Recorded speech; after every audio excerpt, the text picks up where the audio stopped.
আসসালামু আলাইকুম ওরহমতুল্লাহি ওবরাকাতু। সম্মানিত শিক্ষার্থীরা, আজ আমরা অনুশীলনী 8-এর 3 নং অঙ্কটা করব। তো 3 নং অঙ্কে কি বলা হয়েছে দেখেন, যে 15টি আপেল 5 জনের মাঝে ভাগ করে দিলে প্রত্যেকে কয়টি আপেল পাবে? 15টি আপেল 5 জনের মাঝে ভাগ করে দিলে প্রত্যেকে কয়টি আপেল পাবে? তো অঙ্কটা কী হবে অবশ্যই আপনারা বুঝে গেছেন। যেখানে যদি কোনো অঙ্কের ভিতরে যদি এরকম চায় যে ভাগ থাকে লেখা, যেমন এখানে আছে যে ভাগ করে দিলে অথবা সমান ভাগে অথবা ভাগ করে দিলে অথবা প্রতিজনে, যদি এরকমের লেখা থাকে তাহলে আমরা বুঝতে পারবো যে অঙ্কটা ভাগ হবে। আবার বলছি, যদি কোনো অঙ্কের ভিতরে ভাগ লেখা থাকে অথবা সমান ভাগে অথবা ভাগ করে অথবা প্রতিজনে এমন লেখা যদি থাকে তাহলে আমরা বুঝে নেব যে অঙ্কটা ভাগ হবে। তো আমরা লিখব যে 5 জনকে দেওয়া হলো, যেহেতু 15টি আপেল 5 জনকে দেওয়া হয়েছে, তো আমরা লিখব যে 5 জনকে দেওয়া হলো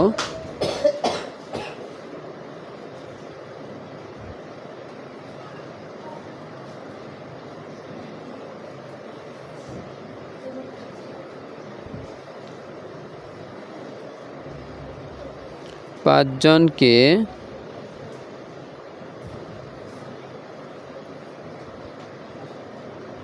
দেওয়া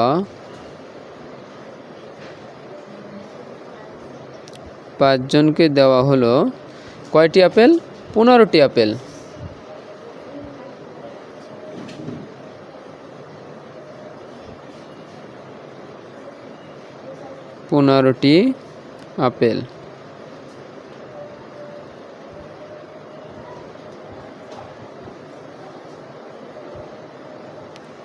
আপেল।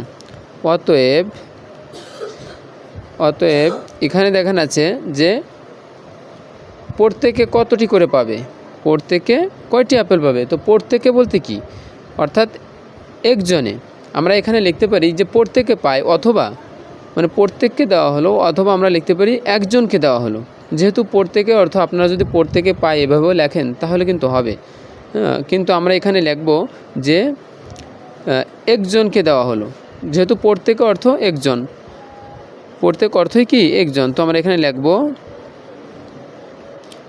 একজনকে দেওয়া হলো 15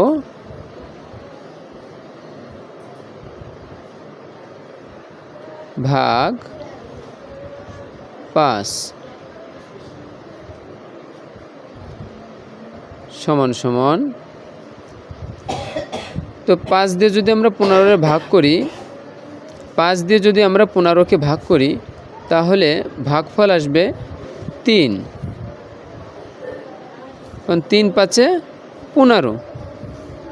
তাহলে কয়টি করে পাবে? 3টি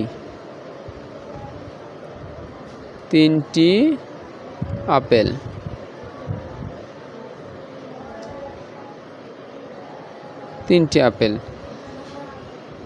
তো আমরা কিন্তু উত্তর পেয়ে গেছি যে যদি 5 জনকে যদি 15টি আপেল দেওয়া হয় তাহলে একজনে কয়টি করে পাবে, অর্থাৎ প্রত্যেকে কয়টি আপেল পাবে, প্রত্যেকে মানে একজনে কয়টি আপেল পাবে। তাহলে আমরা কিন্তু উত্তর পেয়ে গেছি যে একজনে 3টি আপেল পাবে। একজনে কয়টি আপেল পাবে? একজনে 3টি আপেল পাবে। এখন আমরা এখানে লিখব উত্তর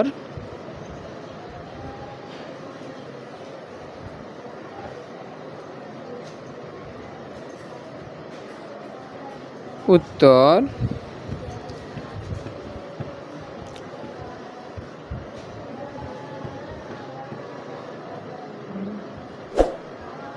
3টি আপেল।